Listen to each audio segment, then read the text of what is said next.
Bueno, vamos, por ahora vamos a dejarlo así y vamos viendo cómo se va a ir dando la clase. Sí, no Ahora, igual cuando sea la hora y esté todo el mundo conectado, me presento formalmente y vamos, y les comento cómo vamos a organizar la clase. Muchas gracias, igual. no, de nada. Lo que pasa es que ayer la profe, por ejemplo, desactivó todos los micrófonos y es un lío porque se hace interferencia de todos. Está bueno que cada uno se lo desactive si quiere hablar. Sí, sí, un poco la línea que voy a bajar es esa, que esté todos desactivados, por favor, porque en cuanto haya una interferencia, los tengo que desactivar, si no, no podemos llevar con normalidad la clase.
¿Alguien si me puede confirmar si está viendo la pantalla que compartí, un archivo Excel?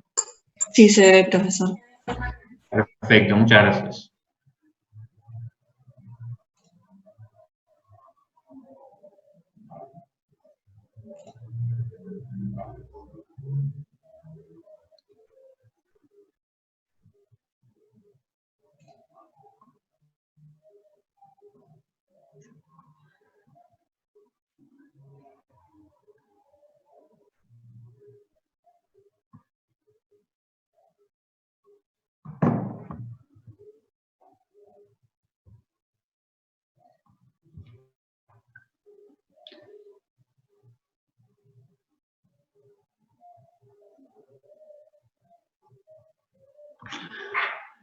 En la yo alguna clase, algún sábado estuve conectado, pero no recuerdo más o menos cuántas personas se conectan. ¿Alguien me puede decir eso? Como 150 quizás. Ah, ok. Yo para ver si arrancamos puntual o si esperamos un poquito más para que esté la mayoría conectado.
Bueno, a todos los que están conectados les aviso que vamos a esperar 2 o 3 minutitos más y en breve ya empezamos. Estoy viendo un poco la cantidad de asistentes para después no tener que repetir la introducción.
Bueno, buenos días a todos. Yo soy Pablo Larcha, estoy a cargo de una de las comisiones de la práctica.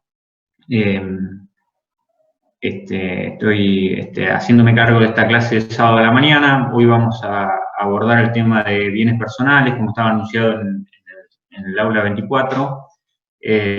Vamos a desarrollar el trabajo práctico que tiene prevista la guía. Estuve presente en parte de la clase que dio nuestro profesor titular algún sábado atrás, dando la teoría de este tema, así que sé que la mayoría de ustedes están bien introducidos en el tema. Fue una clase bien completa con todas las novedades, así que hoy vamos a tratar de aplicar un poco los conocimientos que se dieron en ese momento.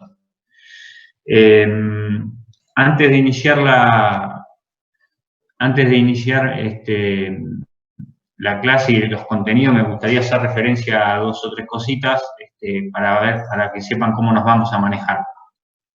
Les pido que todos tengan los micrófonos y las cámaras en lo posible bloqueadas para no saturar el tráfico, y que solamente en caso de extrema urgencia activen el micrófono por si quieren interrumpir o si ven que yo no me están escuchando o no me están viendo bien.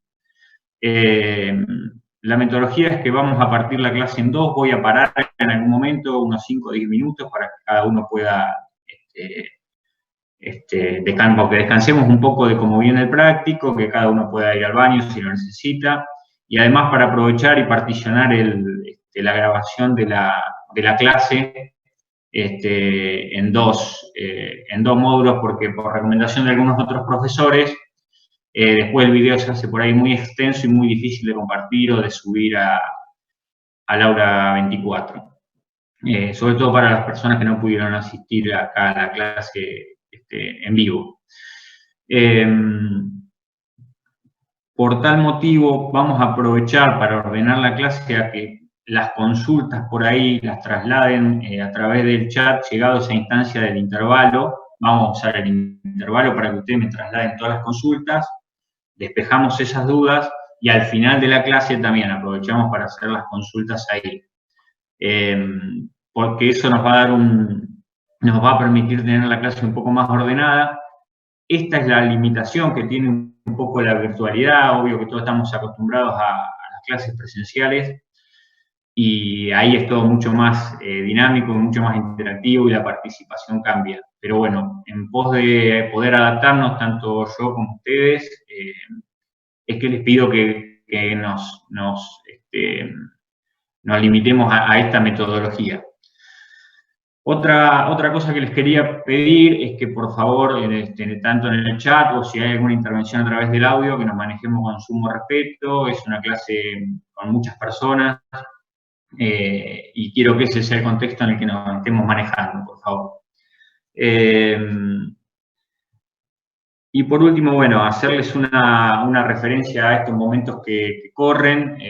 Sé que es muy raro para todos, ustedes entenderán y me sabrán perdonar. Estoy especialmente con un poco más nervioso de lo habitual, a una clase habitual en la que uno ya, una sensación que tiene experimentada, la de la clase presencial. Esta es la primera vez que voy a dar una clase de forma virtual y bueno, sepan ustedes entender que espero que salga de la mejor forma. Pero bueno, estoy tratando de adaptarme y espero que ustedes también estén en esta instancia que nos toca vivir lo mejor que puedan, que a pesar de lo que estamos transcurriendo, puedan sacar adelante sus estudios y la vida en general. Me dio una indicación la jefa de trabajos prácticos respecto a recordarles, ya fue informado a través de la plataforma, pero recordarles que la semana que viene son las instancias de validación, de validación de los conocimientos, son instancias que ustedes pueden utilizar para evaluarse cómo van con el estudio de la materia. El martes se va a desarrollar la evaluación teórica y el jueves la evaluación práctica. Incluye los temas de ganancias, persona física y persona jurídica, personas humanas y persona ideal, digamos. El impuesto completo. Sé que ya desarrollaron todos los prácticos de esa temática, así que, bueno, es una instancia que les recomiendo con énfasis que la aprovechen y que vayan validando sus conocimientos. Finalmente, la metodología que se utilizó para la evaluación de la materia es que al final del curso va a haber una instancia presencial de evaluación. Pero bueno, estas instancias la verdad que están buenísimas, que se puedan desarrollar a través de la plataforma y que ustedes tengan manera de ir validando lo que entienden, van aprendiendo. Bien.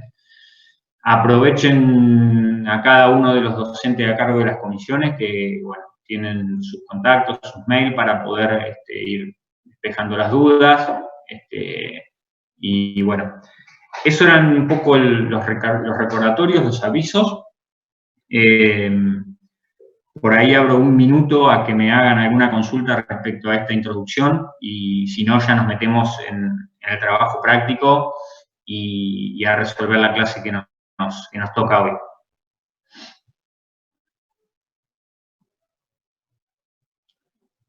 O no me están escuchando o no hay consultas. No, profe, muy claro. Bueno, perfecto, buenísimo. ¿Hasta qué práctico entra la práctica? Todo lo de ganancias, hasta el práctico de persona jurídica inclusive, ¿tá? O sea, tercera categoría de persona humana y tercera categoría de persona jurídica, el práctico donde hicieron todos los ajustes al del balance contable al balance impositivo. ¿Está claro?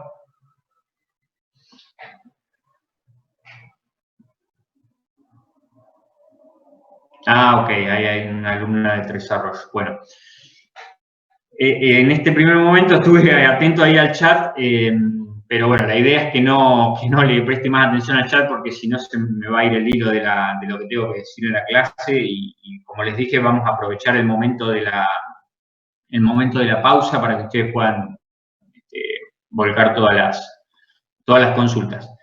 En este momento pongo a grabar la clase y arrancamos con el contenido del práctico. Lo que sí por ahí les pido es que alguien me valide por el chat si van viendo lo que les comparto y demás, cuando lo haga, ¿bien? Así que ahí pongo a grabar esto. Perfecto.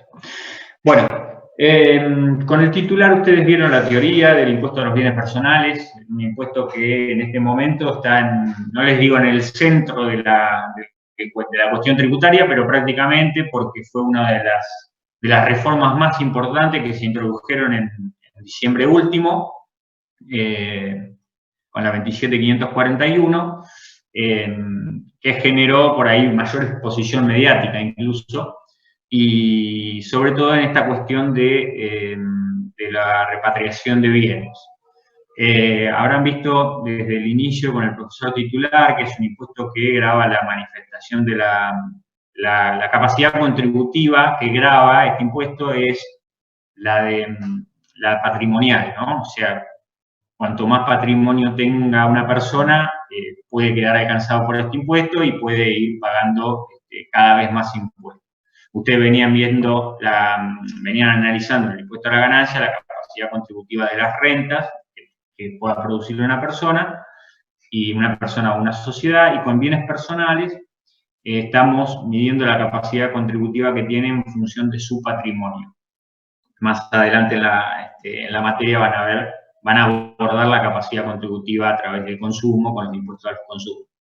Bien, dicho esto y refrescando brevemente un poco la parte teórica para después meternos de lleno en el práctico, era un impuesto que gravaba a las personas físicas por sus bienes en el país y en el exterior, a las personas físicas residentes en Argentina y a las personas físicas residentes en el exterior por los bienes que tienen en el país. Y a su vez tiene un régimen de responsabilidad sustituta este impuesto que está en cabeza de las sociedades, que les encarga a las sociedades ingresar el impuesto que deberían pagar las personas físicas o sucesiones indivisas por la participación en esas sociedades. Si uno tiene una participación en una sociedad, eso forma parte de su patrimonio y debería estar grabado en bienes personales. Bueno, al crearse este régimen de responsabilidad sustituta en cabeza de las sociedades, son las sociedades las que ingresan el impuesto en sustitución de las personas físicas y de las sucesiones indivisas. Ahora, cuando abordemos el práctico, van a aparecer estos temas. Y por ahí, lo más sustancial, lo más jugoso de la reforma fue decir, bueno, para los residentes argentinos que tengan bienes en el exterior, se creó una manera distintiva de gravar a estas personas. Ya no es una única escala de tributación, sino que hay dos, en función de que la persona tenga bienes en el país y bienes en el exterior. Y va a cambiar la forma de calcular el impuesto en la medida que esta persona, de los bienes que tenía en el exterior el 31 de diciembre, haya repatriado parte de esos bienes o no lo haya repatriado. En el práctico, justamente, hemos cambiado un poco la solución del práctico del año anterior para incorporar esta novedad y para que ustedes hoy lo puedan ver.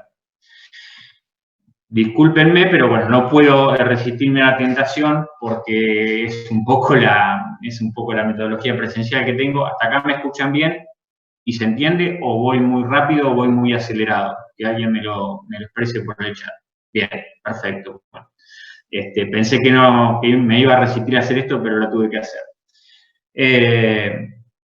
Muy bien, entonces, directamente voy a tratar de compartir la pantalla para que ustedes... Díganme una cosa más, el práctico, ¿ustedes lo bajaron, lo tienen a mano? Yo puedo ir leyéndolo sin compartir la pantalla e ir compartiendo la solución directamente para que la vayamos conversando. ¿Le parece bien esa metodología? Perfecto, bien. Entonces, ¿están todos viendo un archivo Excel en este momento?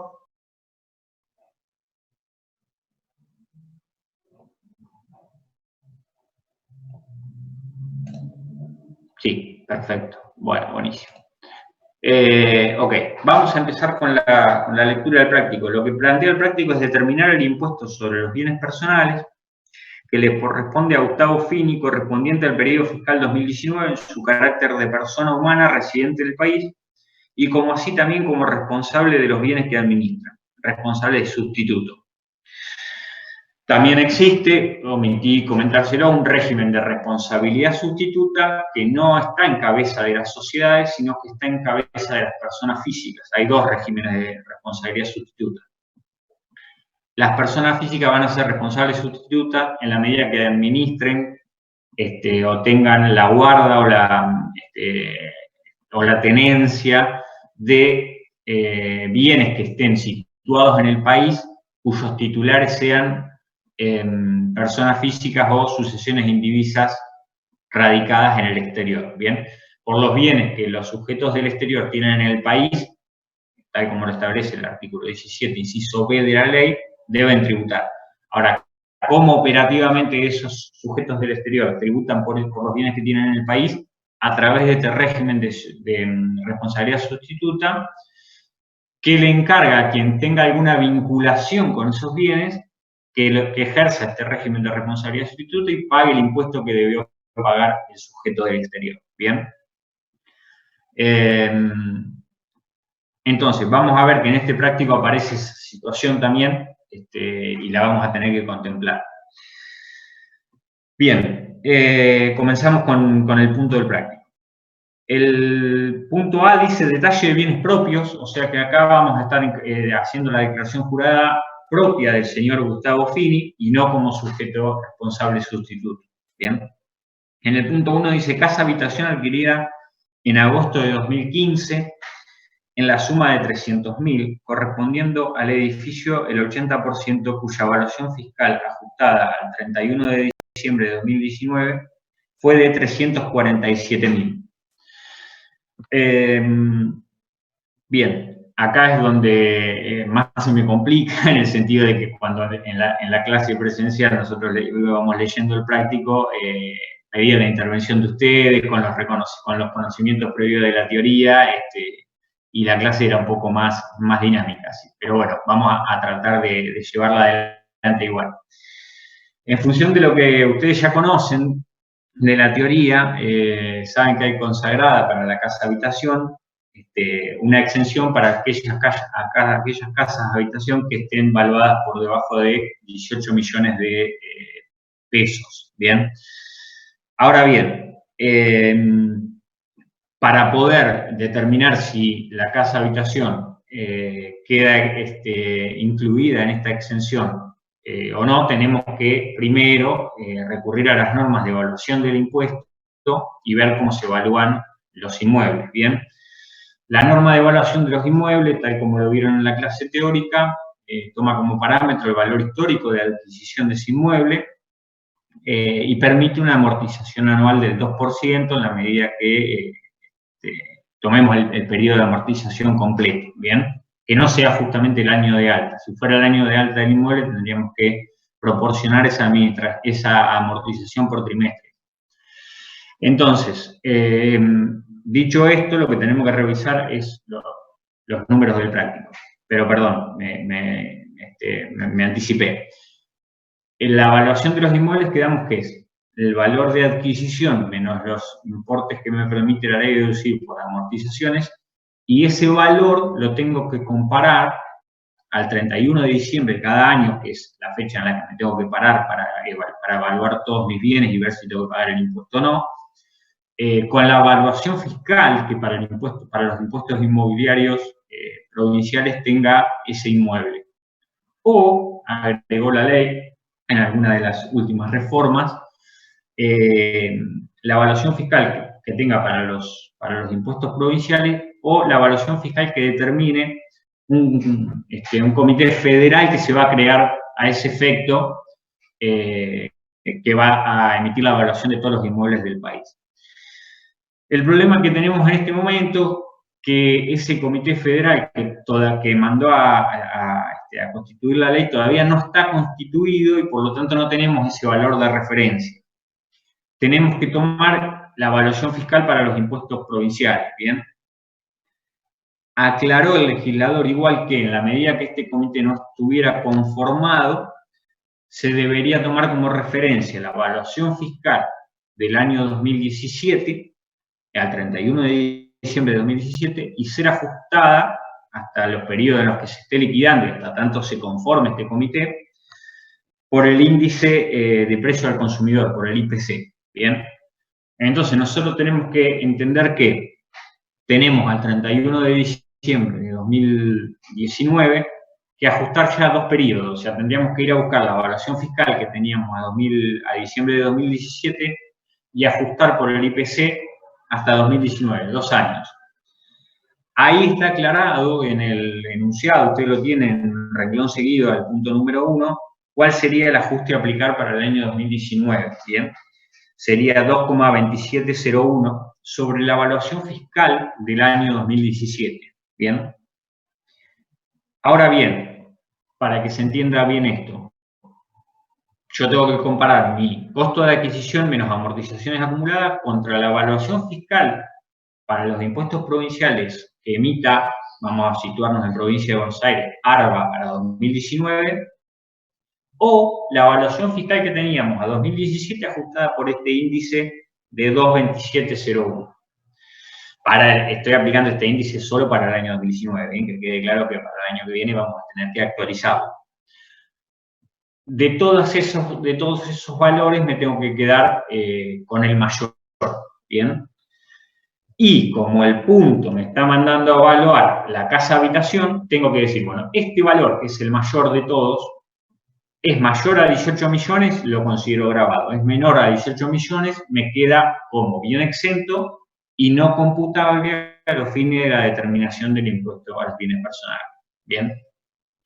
Entonces, cuando ven la resolución, ahí tengo el valor de costo de adquisición, me estoy moviendo con el cursor, ¿se ve bien? Sí.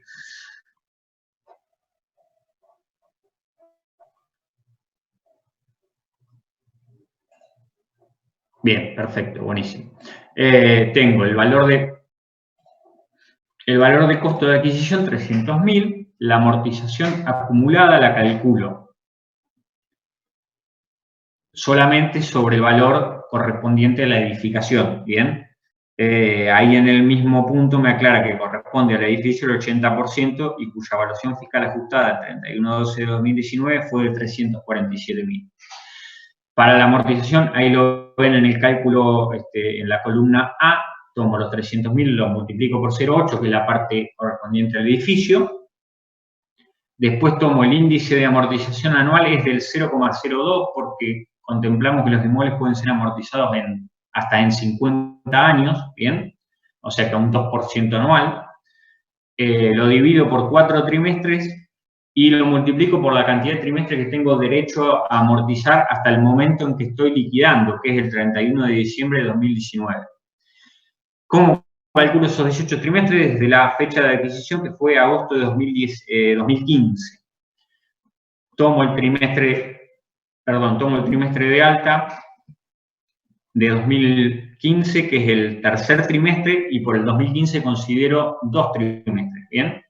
Y después por 2016, 2017, 2018 y 2019, 4 años, considero todos los trimestres, son 16 trimestres, más los 2 del 2015, son 18 trimestres.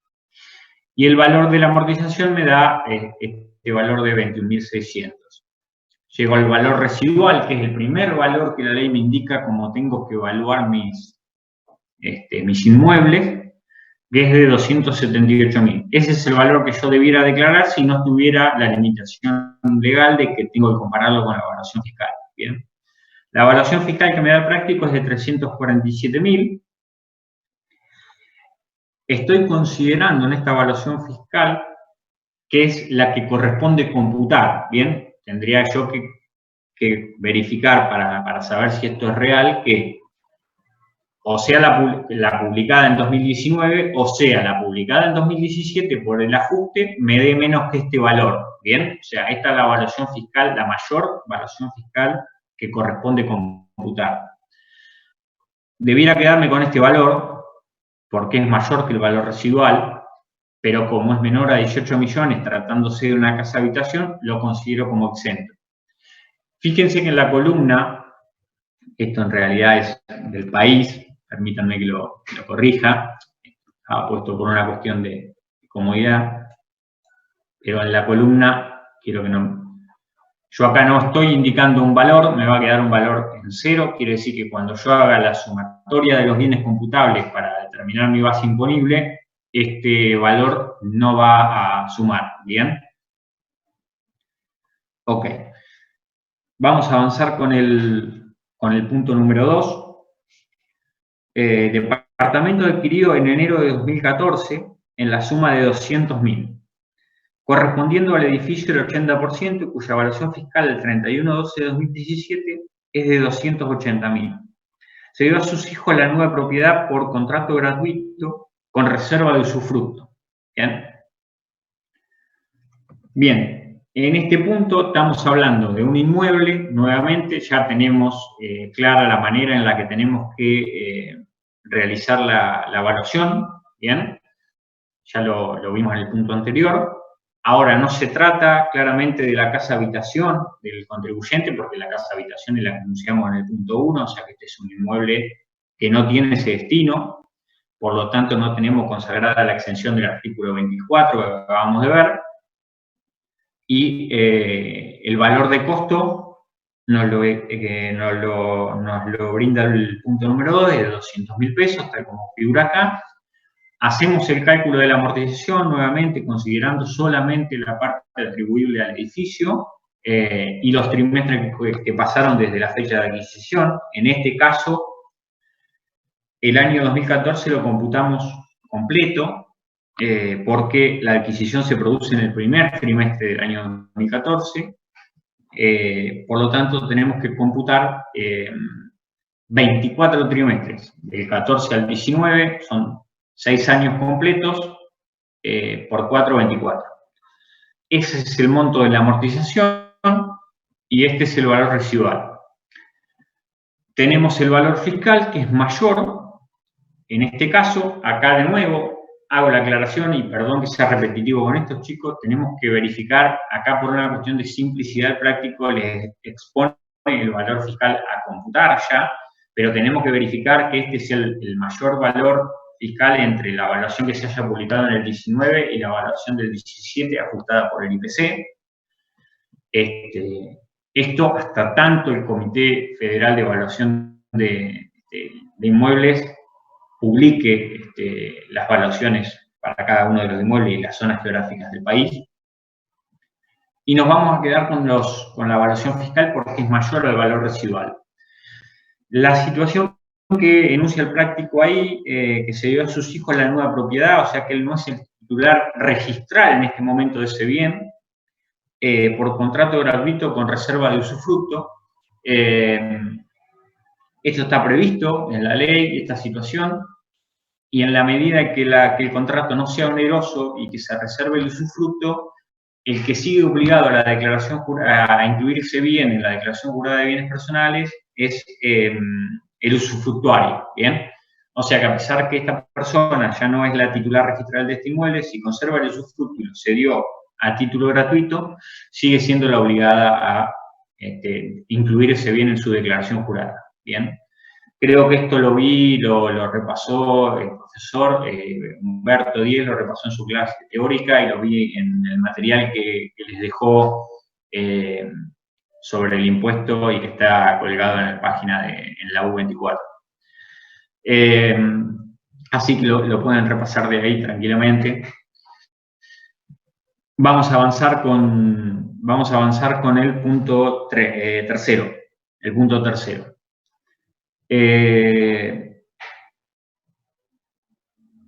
Ahí en el punto 2, perdón, les aclaraba mismo comentario que el punto anterior respecto a la cuestión del ajuste de la evaluación fiscal que les comentaba anteriormente.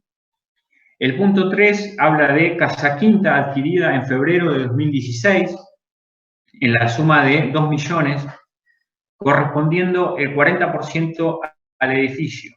La compra se efectuó en forma conjunta con su esposa, aportando cada uno el 50% del valor de adquisición con ingresos de sus respectivas profesiones.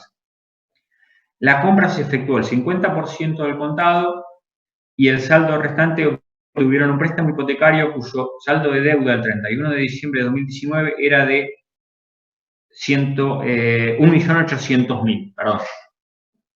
La evaluación fiscal del inmueble a esa fecha ascendió a 245.000. Bien. Acá vamos. El valor entonces de adquisición, de nuevo, estamos frente a una casa quinta, estamos en inmuebles, seguimos con la misma, con el mismo criterio de evaluación que nos da el artículo 22, inciso primero, inciso A. Valor de adquisición comparado con evaluaciones fiscales. Bien. Tenemos un valor de costo de 2 millones de pesos y cómo calculamos la amortización de ese valor de costo. Son 2 millones de pesos, la afectación al edificio es del 40% y la cantidad de trimestres es la aclaración respecto a que no es necesario separar por trimestres porque es por trimestre completo, ya que se adquirió en febrero de 2016, en el primer trimestre de 2016, computamos 16, 17, 18 y 19, 4 años completos, y la amortización es de 64.000 pesos. El valor residual, acá está mal esto, perdonen. Lo voy a corregir, creo que tengo todas las fórmulas, está sumado en vez de restado porque está mal la fórmula. Lo voy a corregir, espero que la fórmula no nos...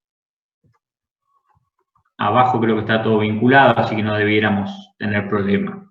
De última, cuando lleguemos al final de la resolución lo repasamos.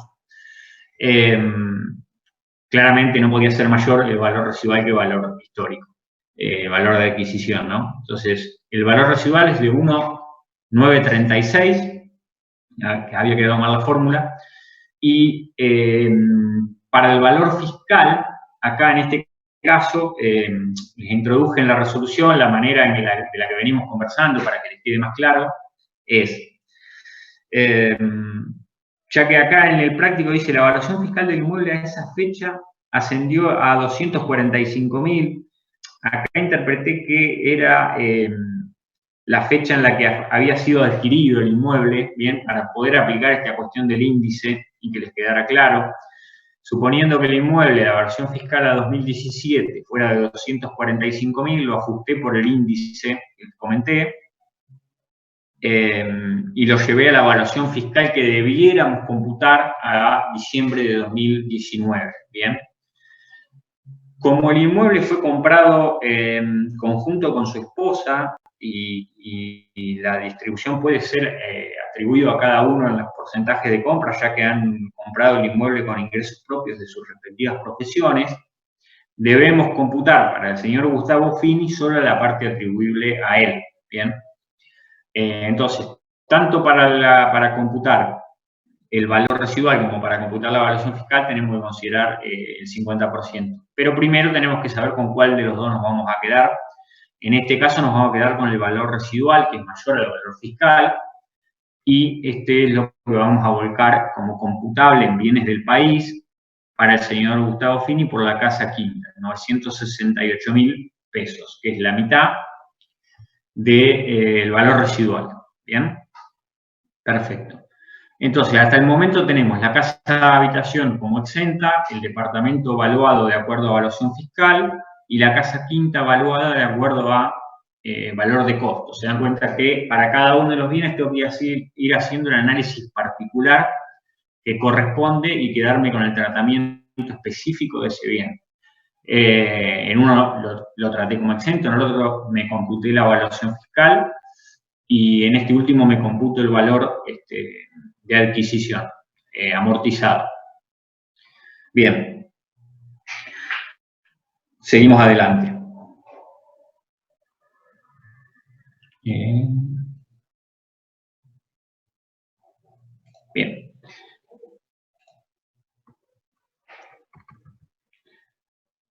El punto 4 habla de departamento ubicado en Punta del Este, adquirido en la suma de 500.000 en marzo del 2014, siendo el valor de mercado al 31/12 de 2019 560.000 y la evaluación fiscal a esa fecha de 510.000. ¿Bien? Bien. Creo que estoy casi seguro que el titular contempló la situación y en el material está de cómo deben ser evaluados los bienes que la persona tiene en el exterior.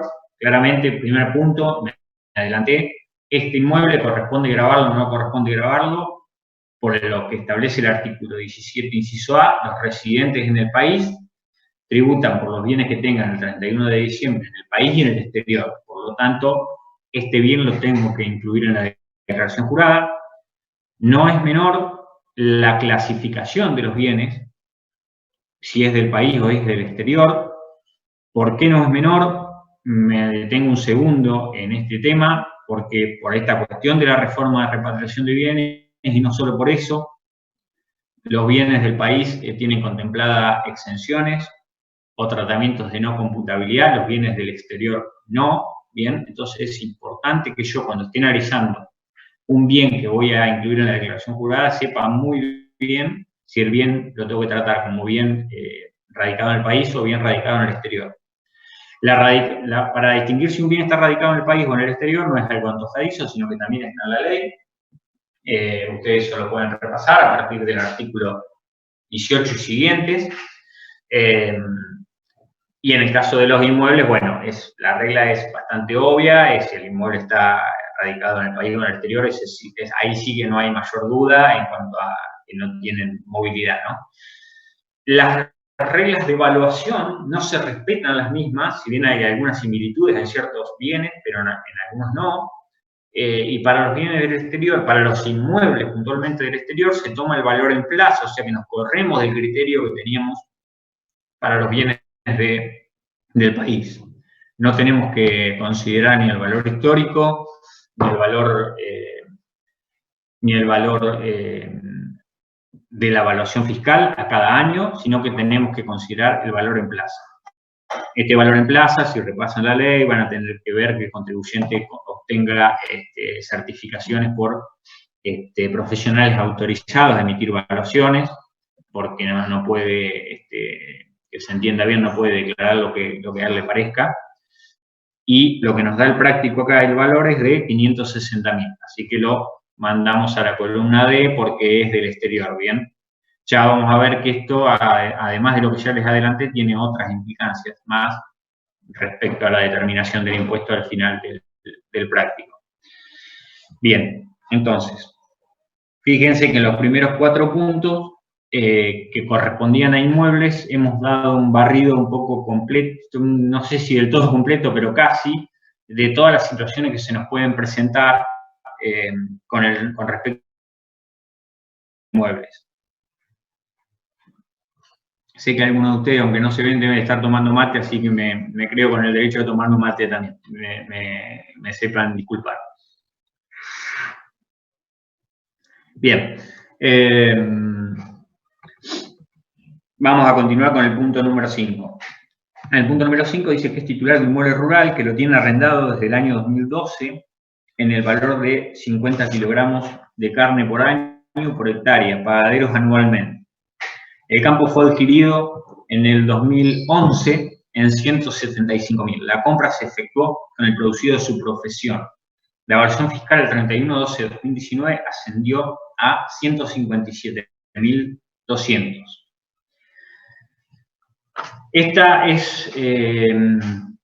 Estamos llegando al 5.º punto y estamos todavía en inmuebles. Fíjense lo controvertido que puede ser este tema y todas las aristas que tiene en este impuesto. Y obviamente también que es uno de los rubros más importantes que pueden aparecer en el patrimonio de una persona.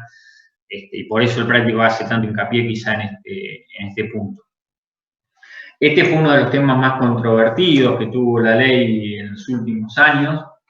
Y si se quiere, ustedes llegan con el beneficio de que la cuestión está a esta altura de la vida zanjada, pero durante mucho tiempo hubo mucha discusión, idas y venidas, hasta mucho dispendio judicial, o sea, primero en el Tribunal Fiscal y judicial también respecto al tratamiento que tenían que darle los contribuyentes a estos bienes en el impuesto, ya que convivía con el impuesto a la ganancia mínima presunta también.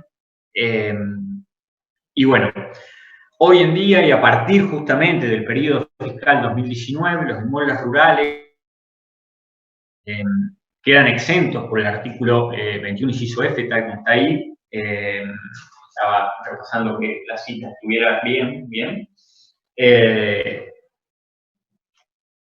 Y tengan presente que esto es así en la medida que el contribuyente no lo esté usando como una explotación al inmueble, ya que si fuera una explotación unipersonal, tiene otro tratamiento. Ya no queda grabado queda grabado por carácter transitivo, digamos, pero lo que queda grabado, en el caso de que el contribuyente lo usara como una explotación, es la explotación unipersonal que ese contribuyente tuviera sobre ese inmueble, y la ley nos da las reglas para evaluar esa explotación unipersonal, considerando que si el contribuyente no lleva libros es el activo menos el pasivo al 31 de diciembre de cada año. Y dentro de ese activo que el contribuyente tiene en esa explotación, obviamente vamos a encontrar el inmueble rural, ¿bien? Pero no es que queda grabado solo el inmueble rural. En este caso, como el contribuyente lo tiene en arrendamiento y no lo explota, con una actividad agropecuaria. Perdón, ¿hay alguien que haya habilitado el micrófono? ¿O soy yo que tengo...? Ahí estamos. Tenía una interferencia ahí. Aplica la exención del artículo 21, inciso F de la ley, ¿bien? Por lo que acá tampoco consideramos valor. Bien. Avanzamos al punto número 6. Posee un automóvil adquirido el 13 de junio de 2018, cuyo valor de adquisición fue de 319.000 pesos, que lo utiliza en un 60% para su profesión. La evaluación según tabla publicada por la AFIP el 31 de diciembre asciende a 217.000. Esto es un dato supuesto, claramente, ¿no? Es al fines prácticos para que ustedes puedan resolverlo. A ver, de los automóviles también repasemos un poco lo que establece la ley y lo que vieron en la clase teórica. Este es un automóvil que tenemos que tener claro. La primera cuestión que tenemos que analizar es si está radicado en el país o está radicado en el exterior. Punto importante, siempre tenganlo en mente. En este caso, habla de un contribuyente argentino que posee un automóvil, entendemos que está radicado en el país, bien.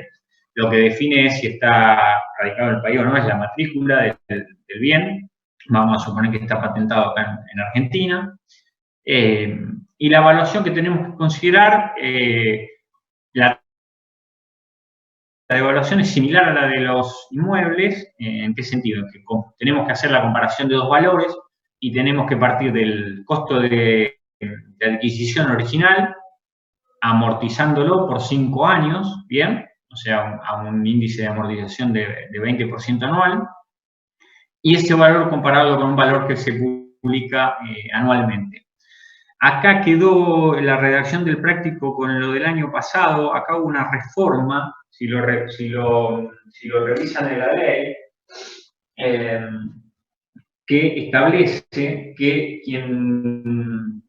la tabla esta de evaluación, en caso del automotor, el valor a considerar el 31 de diciembre de cada año no puede ser inferior al indicado en la tabla de valores de referencia de los automotores, motovehículos, maquinaria agrícola y demás, que elabora la Dirección Nacional de Registro Nacional de la Propiedad Automotora y Crédito Prendario. O sea que AFIP va a tener que consultar esa tabla para publicarla, ponerla a disposición de los contribuyentes. Ya no es una tabla que genera el propio organismo, como se hacía hasta el año 2018. Va a tener que ir a esta tabla que les mencioné, que está en la ley. Esta es una de las últimas reformas. Y los contribuyentes tendrán que verificar ese valor que está publicado a su vehículo, por la marca, el modelo y demás. Es bastante detallada la tabla. Y verificar que el valor amortizado de su vehículo es mayor o menor a esa tabla. Para este caso tenemos que el vehículo está amortizado por 2 años, porque consideramos el año de alta completo, 2018 y 2019. Acá lo ven que tiene aplicado el 20% por 2 años. tenemos el valor residual y el valor que publica en tabla, 217.000, es mayor, por lo que nos quedamos con ese valor.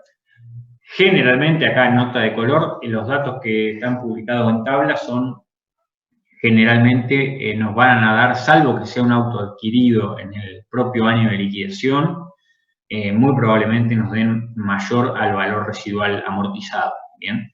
Son valores bastante actuales y les diría que hasta a uno le gustaría vender el vehículo, poder obtener en una venta ese valor porque son altos. Bien, entonces nos quedamos con ese valor. El punto 7 habla de que es accionista de una sociedad anónima que no cotiza en bolsa, siendo su tenencia de 1.000 acciones sobre el total de 10.000 que posee la empresa. El balance de la sociedad al cierre muestra el siguiente patrimonio. Capital 20.000, ajuste de capital 85.000 y resultados no asignados 28.000. Acá cabe detenernos un momento. Acá ven que en la resolución pusimos 0, pero bueno, tenemos que entender ¿por qué llegamos a esta resolución? Algo les adelanté al inicio de la clase, pero desde el año 2002 tenemos un artículo incorporado, el artículo 25, el 25, incorporado a continuación del 25, el 25.1, que nos creó un régimen de responsabilidad sustituta en el que las sociedades que están en la ley de sociedades comerciales, hoy es la ley general de sociedades comerciales, van a actuar como responsables sustitutas de la participación que en su patrimonio tengan ciertos sujetos. Tenemos que entender bien esto para ver cómo opera ese régimen y para ver que ese régimen reemplaza la obligación de que el propio contribuyente incluya sus tenencias en dichas sociedades en sus declaraciones juradas particulares, ya que son estos responsables sustitutos los que van a tener que pagar el impuesto. El régimen manda a que las sociedades de la ley de sociedades comerciales apliquen este régimen sobre sus patrimonios totales, no. Sobre la participación que tengan en sus patrimonios, ¿qué sujetos? Las personas físicas y sucesiones indivisas radicadas en el país. Hasta acá no tendríamos que tener ningún problema en el sentido de que el artículo 17, inciso A, dice que las personas físicas van a tener que pagar por su patrimonio en el país o en el exterior, y parte de su patrimonio es la participación que tenga en una sociedad, ¿bien? Ahora, la va a tener que considerar no computable ya que lo va a declarar la propia sociedad. Y yendo al patrimonio de esta sociedad, ¿qué patrimonio va a tener que considerar? El patrimonio cuyo titular sea una persona física o sucesión indivisa radicada en el país, una persona física o sucesión indivisa radicada en el exterior. ¿Por qué? Porque los sujetos del exterior pagan sobre los bienes que tienen en el país. Y si estamos hablando de una sociedad, de la ley de sociedades comerciales argentina, es una participación que ese sujeto del exterior tiene en el país. ¿Bien? ¿Y sobre qué otros sujetos le manda a la sociedad gravar su patrimonio? Sobre las empresas, o sea, las sociedades radicadas en el exterior. Y acá es donde puede llevarnos a cierta confusión la cuestión. ¿Por qué? Porque nosotros decimos que este es un impuesto que grava a las personas físicas o sucesiones indivisas de esas personas físicas. ¿Qué tienen que ver las sociedades del exterior? Bueno, la ley aplica una presunción acá que no admite prueba en contrario, que dice que todas las sociedades o patrimonios del exterior son consideradas que la tenencia de esas sociedades es de personas físicas y como tal las incluye en este régimen de responsabilidad sustituta. O sea, que una sociedad anónima argentina tiene que pararse y determinar su patrimonio al 31/12 de 2019 y lograr identificar quiénes son todos sus tenedores de acciones. En definitiva y por descarte, la sociedad va a decir que todos sus tenedores van a estar grabados, salvo cuáles. las sociedades, las propias sociedades argentinas radicadas en Argentina, ¿bien?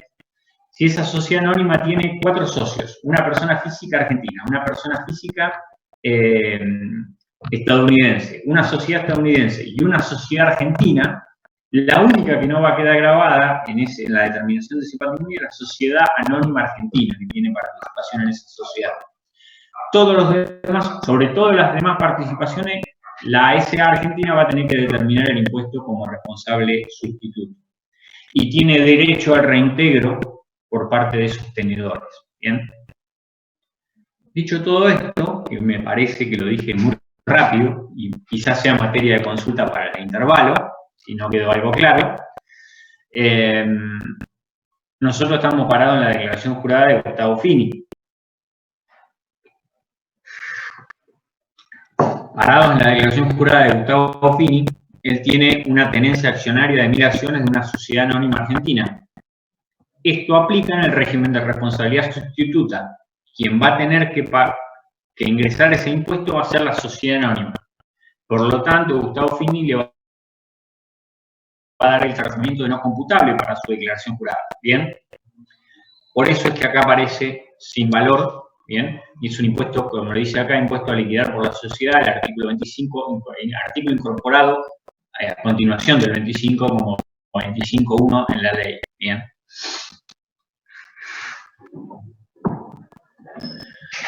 Buenísimo. Avanzamos. Quiero ver cómo estamos de... Voy a tratar de avanzar hasta el punto 10 y vamos a parar ahí y vamos a volver más frescos para la parte de liquidación pura. ¿Bien? El punto 8 dice que ha efectuado trabajos profesionales por la suma de 25.000, de los cuales había percibido en el año 2019 15.000. ¿Bien? En definitiva, acá es entender qué tenemos, frente a qué estamos, y estamos frente a que la persona devengó honorarios profesionales por 25.000 y le han sido abonados solo 15.000. Quiere decir que él tiene un crédito con algunos clientes que ha asesorado por 10.000 pesos. Esos créditos forman parte del patrimonio del señor Gustavo Fini y forman parte de los bienes que la ley grava dentro del patrimonio de una persona física, en el artículo 22, inciso D, y los tenemos que considerar. Es un crédito que, tal como está enunciado, no nos da mayores declaraciones, le vamos a dar el tratamiento de un crédito del país, ¿bien? Porque él ejerce su actividad en el país, salvo que el práctico aclarara que fuera con el exterior, no lo consideraríamos de esa forma, pero no está aclarado. Bien.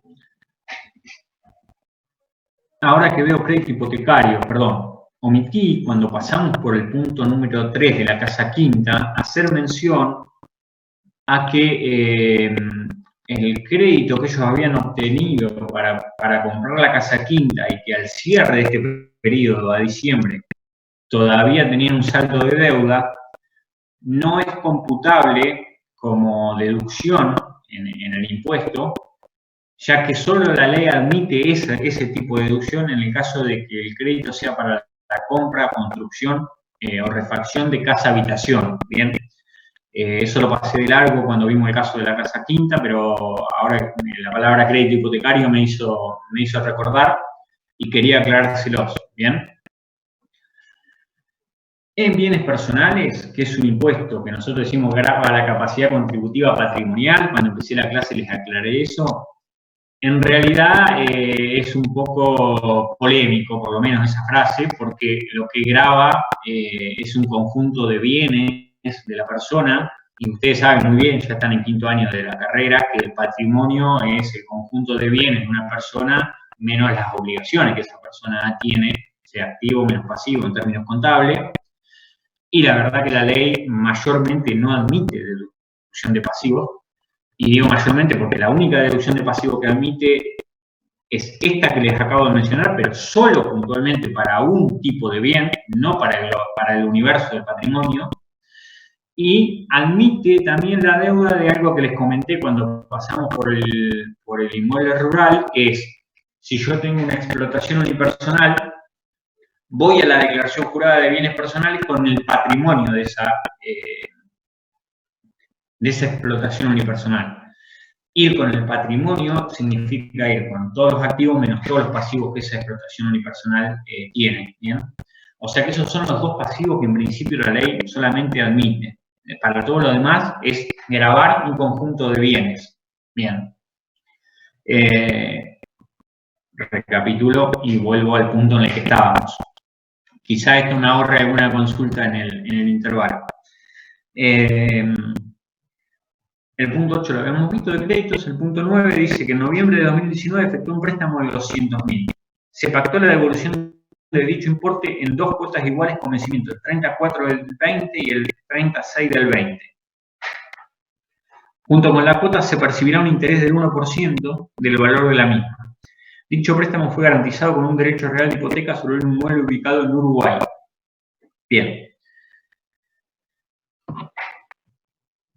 Acá la persona efectúa él un préstamo, quiere decir que lo que tiene es un crédito y como tal lo que tiene es un bien que está grabado en la Ley de Bienes Personales. Acá sí es mucho más precisa el enunciado en cuanto a los detalles del préstamo que otorga o del crédito que tiene y nos indica que, bueno, al 31 de diciembre claramente el préstamo está vigente, no ha sido cancelado por las fechas de cancelación que tiene. Lo debemos considerar y la duda es considerarlo como del país o como del exterior y acá sí nos tenemos que ir a las normas que establecen qué bienes son del país, el artículo 19, qué bienes son del exterior, el 20 y en el 20 precisamente dice que los créditos que estén garantizados con bienes en el exterior deberán ser considerados como bienes del exterior, por eso los consideramos acá en columna D. Bien, adelante. El punto 10 habla de los bancos. Saldos al 31/12 del 2019. El punto A dice, Banco de la Provincia de Buenos Aires tiene un plazo fijo de 30.000, intereses devengados al 31 de diciembre de 2019, 2.500. La cuenta tiene una cuenta corriente de 15.000. Bien, avanzamos sobre el punto A y después vemos el punto B. Las tenencias bancarias son considerados bienes que el contribuyente tiene que considerar a los efectos de la declaración jurada al 31 de diciembre de cada año, pero hay ciertas tenencias bancarias que el legislador decidió liberar a través de la enunciación de exenciones. Bien, esto tiene su raíz histórica en el famoso, bueno, muchos de ustedes son demasiado jóvenes para recordarlo, pero en el famoso corralito del año 2001, en donde muchos de los ahorros de las personas físicas argentinas habían quedado retenidos en las entidades bancarias sin posibilidad de utilización o con una posibilidad muy limitada de su utilización. Entonces, en ese momento, esas tenencias se decidieron eximir, ¿bien? Esto está en el artículo 21, inciso H. ¿Cuáles son las tenencias que se decidieron eximir? Son los plazos fijos, obviamente radicados en instituciones financieras argentinas, y las cajas de ahorro, ¿bien? Que eran en ese momento las dos, mayormente, las dos formas en las que los argentinos canalizaban el ahorro y que habían quedado con disponibilidad reducida, ¿bien? No así las cuentas corrientes, ¿bien? Que son para giro comercial, básicamente. Entonces, el plazo fijo lo tenemos que considerar como exento, ¿bien? Ahí hacemos una referencia al impuesto cedular, ustedes lo habrán visto en ganancias, el tratamiento que tiene esto, pero no viene al caso para bienes tenemos que considerar la tenencia como exenta, ¿bien? Y la cuenta corriente por 15.000 pesos la tenemos que considerar grabada, por lo mismo que les dije antes, que la exención se limita solo a caja de ahorro y plazos fijos en entidades financieras argentinas, ¿bien? Por lo tanto, la cuenta corriente la consideramos acá en columna C como grabada como bien del país porque está radicada en el país. El punto B, Banco en Uruguay, plazo fijo por $3.000, intereses devengados del 31/12 por 500 la cotización, del dólar tipo comprador del Banco de la Nación Argentina al 31/12 de 2019 era de 63 pesos. Tenemos que considerar para la evaluación de este bien, acá primero, primer punto, no estamos hablando de una cuenta radicada en el país, una institución financiera argentina, por lo tanto la aplicación de exenciones no aplica en este caso, no la consideramos, tenemos que considerar el bien grabado, radicado en el exterior, porque estamos hablando de una cuenta exterior, salvo alguna reglamentación que tiene el decreto en el artículo 9, cuando tenemos una cuenta en el exterior, puede que esos fondos que están en el exterior sean considerados del país en la medida que se cumplan ciertos requisitos, lo habrán visto con el profesor titular, en la medida que el depósito si se hizo en los últimos 30 días antes del cierre del periodo fiscal, o sea, del 1 de diciembre al 31 de diciembre, lo vamos a tener que considerar como del país, ¿bien? Pero en este punto no tenemos aclarada la cuestión, por lo tanto lo vamos a considerar como del exterior, y la evaluación tiene que considerar el monto del plazo fijo más los intereses devengados hasta esa fecha, hasta el 31 de diciembre, por la cotización tipo comprador del Banco de la Nación. Por lo tanto, lo mandamos a la columna de los bienes del exterior, haciendo la conversión de los 3.500 dólares, ¿no? La imposición original más los intereses devengados. Y llegamos a este valor de 220.500. ¿Bien? Bueno, si le parece, chicos, acá vamos a... dejo de compartir un segundo. Detengo la grabación. Espero que esto quede grabado. Bien. Y les propongo, si reanudamos a las 10:10. Yo tengo que son las 10:03. Yo tengo consultas. Bien. Yo paso por el baño y vuelvo, regreso por las consultas. Y 10:10 retomamos la clase si es que pudimos sacar todas las consultas. ¿Están de acuerdo? Sí, me ponen algunos en el chat, así que ahí voy al baño y vengo.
A ver,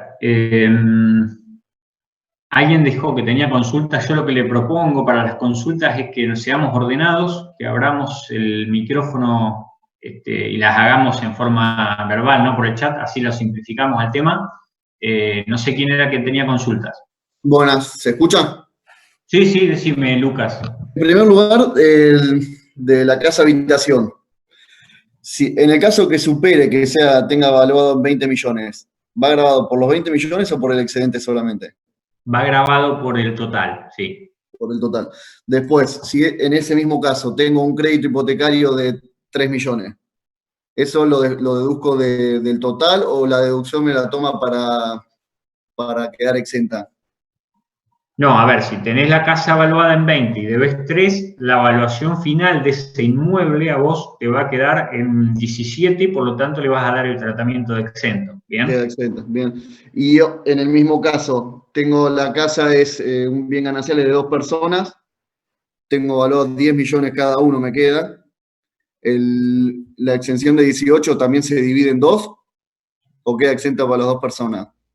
Ahí, mira, eso no está aclarado. Mi criterio no está aclarado en la ley. Mi Sí, criterio porque es leí la que... ley y no dice nada. ¿Cómo? Que sí, estuve leyendo la ley a ver si decía algo, no dice nada. No, por eso. Mi criterio es que vas con los 10 millones a cada persona y le aplicás el valor de la exención. Pero Por tendría eso, o que sea, una de 20 que confirmar, es decir ganancial queda el exento en informe las de dos la, partes. de la cátedra, porque yo te estoy dando mi opinión en este caso. No, yo más que nada por la práctica, o sea, tengo una casa de 20 palos, que es de 2 personas, queda exenta entonces. En cada, es decir, 10 y 10. Sí, a ver, si lo distribuís, la evaluación para cada persona te quedaría incluida en la exención, ¿bien? Ese es mi criterio, pero si les parece lo consulto a esto y en todo caso lo aclaramos en alguna de las clases que siguen con otro profesor o subimos el criterio al aula 24, ¿bien? Y lo otro era por las acciones, en el Para caso que de que no sé si la soy sociedad yo, sea del extranjero. dame un segundo Por las que, acciones, sí. no, tenía el volumen bajo, yo te escuchaba muy bajo, a ver ahora. En el caso de las acciones, si la empresa esta hubiese sido del exterior, va todo grabado como renta del exterior. Sí, Y porque si yo los tengo un sujetos, impuesto compatible, como lo que fuese acá, bienes personales que pagan las sociedades, pero en el exterior, ¿eso lo puedo deducir o no? Como paso ganancia. como impuesto análogo pagado en el exterior. Sí. Bien, era eso nomás. Perfecto, gracias. Bueno, bárbaro. No sé si hay alguna otra duda. Alguien levantó la mano. Si puede abrir el audio, que lo abra.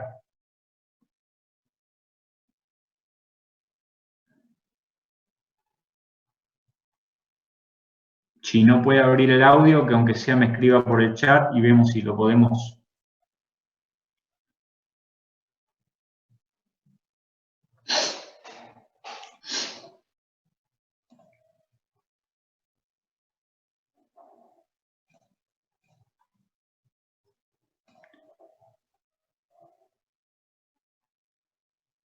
Ah, tocó sin querer, perdón. Ok, no hay ningún problema. En general, chicos, por ahí que me digan ahí por el chat, voy muy rápido, la verdad es mi primera experiencia y no los quiero abrumar. Bueno, se entendió, me dice alguien ahí, bueno, me tranquiliza un poco. Bueno, yo supongo que acá hay muchísima gente, 135 personas me figuran conectadas, debe haber algunos, muchos de ellos deben ser algunos alumnos de mi comisión. En el mail mío está publicado en AU24, yo lo chequeé con Virginia, y si no tienen a disposición, creo que habían dejado en el centro los mails de todos los profesores. Yo lo que les propongo es que también estén en contacto con cada uno de sus profesores, porque es la mejor manera para ir despejando las dudas. Ahí pregunta alguien, yo tengo una duda en el punto 3, tendría que comparar el valor residual contra el valor fiscal computable, que es lo que paga en efectivo, o contra los 556. Florencia, ¿podrás conectar el audio? A ver si puedo entender mejor la consulta, porque no me queda del todo claro.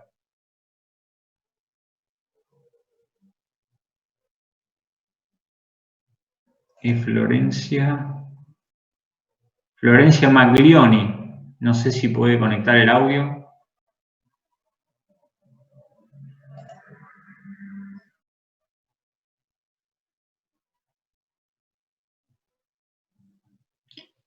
El valor residual siempre lo comparo contra la evaluación fiscal, ¿bien? Porque ahí esa creo que es la pregunta.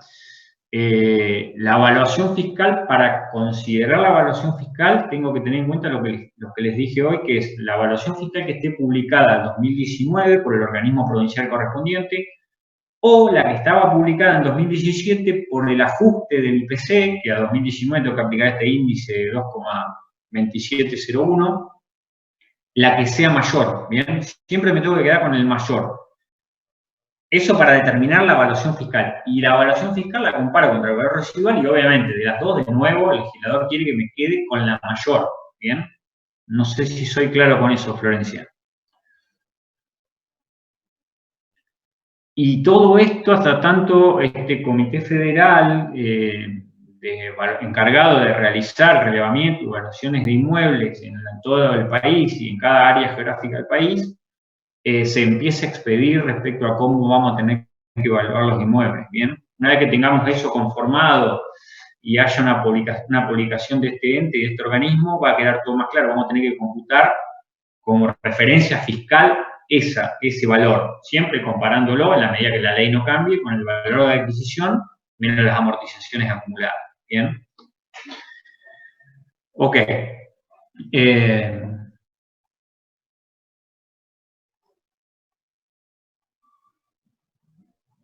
Solo en el inmueble compara y queda exenta por ser menor a la evaluada por la FIP.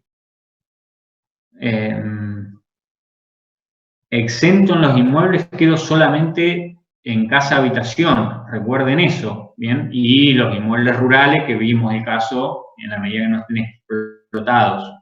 En los demás casos, no quedo exento, lo que termino tomando es el mayor valor entre valor impositivo computable contra la evaluación fiscal, ¿bien?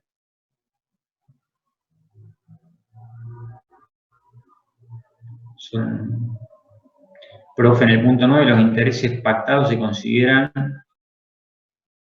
en el impuesto cuando estos estuvieran devengados. Sí, para tanto en lo que es depósitos bancarios como en créditos, debiera considerar el crédito al cierre de la evaluación más los intereses que estuvieran devengados a esa fecha. Como en el punto 9 tampoco está en noviembre, podría devengar un pequeño proporcional de intereses que hay entre noviembre y abril y junio, es cierto. Acá el práctico está resuelto de una manera más simplificada, pero el comentario que hace Alejo Ortiz es tal cual, es así. Tanto las tenencias bancarias como los créditos tengo que tomar el valor el valor del monto depositado o de la imposición en caso de un plazo fijo o de un crédito otorgado, más los intereses devengados hasta la fecha de la declaración jurada. ¿Sí? Bueno, si les parece, cierro el primer, no es que sea poco demócrata, pero cierro el primer periodo de consultas, volvemos al práctico y al final de la clase retomamos con las consultas, ya sea de la primera parte o de la segunda. ¿De acuerdo?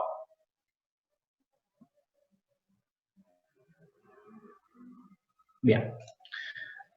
Voy a volver a poner a grabar antes que se me olvide. Un segundito.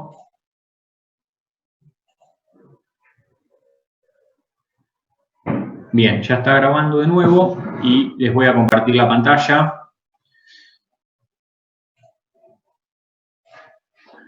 Bien. Ok. Habíamos llegado entonces al punto 10. El punto 11 dice, el contribuyente había ingresado por el periodo fiscal 2019 anticipos por la suma total de 2.000. Bien. Ya vieron ustedes en ganancias en qué momento de la liquidación tenemos que considerar los anticipos. Los anticipos son ingresos directos, ya es impuesto pagado a cuenta que el contribuyente fue ingresando al fisco y que lo debe considerar una vez que ya tiene determinado el impuesto del periodo. Esto entiendo que ustedes ya lo manejan por la liquidación de ganancias, vieron cómo juega. O sea que en este momento nosotros, que todavía no calculamos el impuesto, no nos juegan los anticipos todavía, ¿bien? Y el punto 12 dice que se aclara el 31/3/2020 el contribuyente ha repatriado el 5% del total de sus bienes situados en el exterior a través de activos financieros, ¿bien?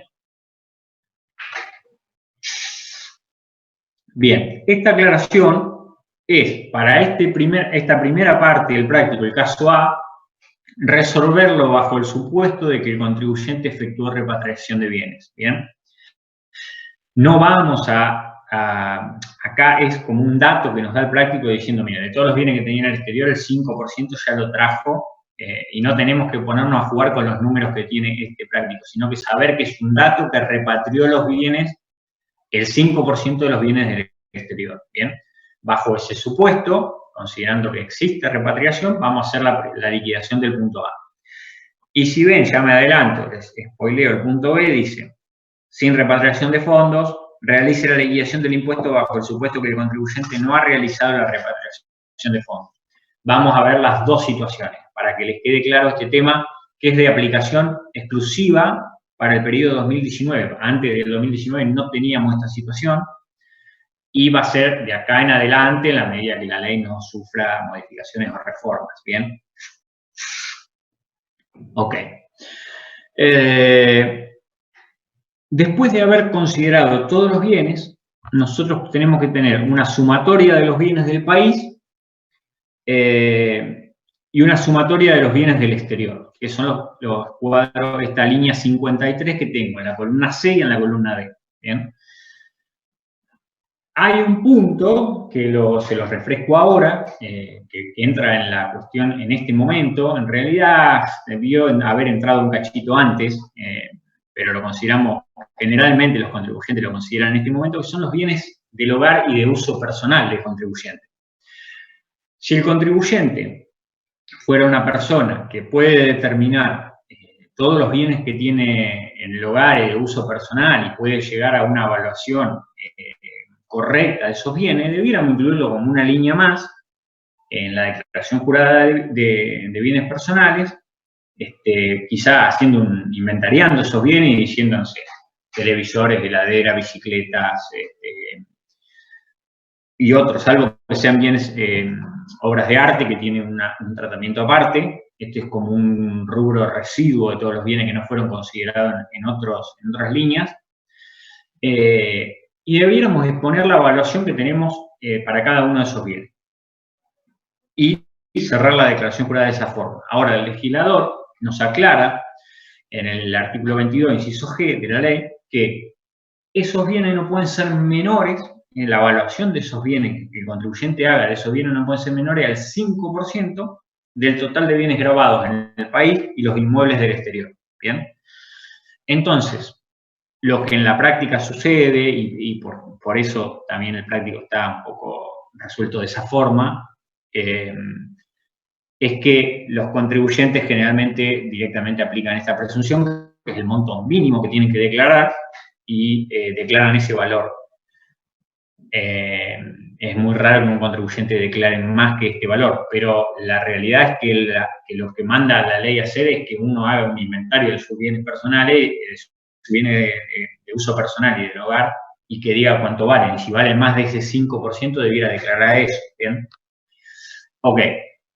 Acá está el cálculo hecho. Los bienes del país son 1.490.000, que figura acá. Los inmuebles del exterior, tenemos uno solo, el que está en Uruguay, valuado en 560.000. El total son 2.050.000. Y el 5% nos da 102.500. Bien, incluimos ese rubro para poder llegar al total de bienes computables. Bien, el total de bienes computables es 2.573.000, que es la suma de estos 102.000, de este 1.490.000 y de estos 980.500. Está bien, nos trasladó bien la fórmula. Ese es el total de bienes computables para realizar la declaración jurada. Y acá viene el punto en donde tenemos que detenernos y ver qué tenemos que aplicar.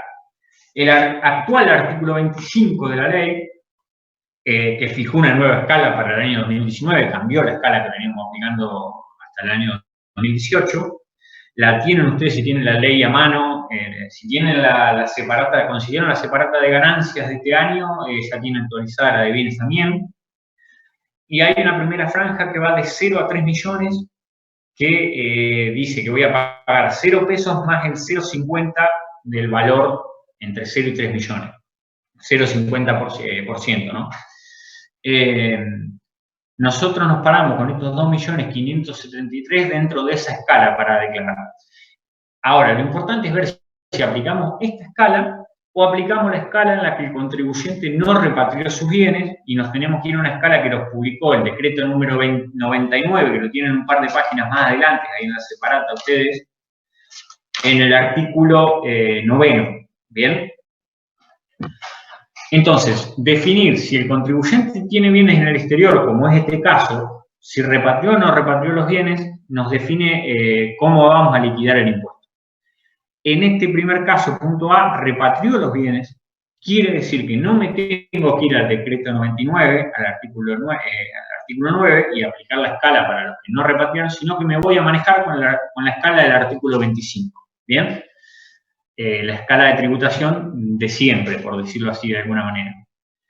El artículo 24 me permite deducir a mí 2 millones del total de bienes computables, ¿bien? Y pagar solo por el excedente de lo que supere 2 millones, ¿bien?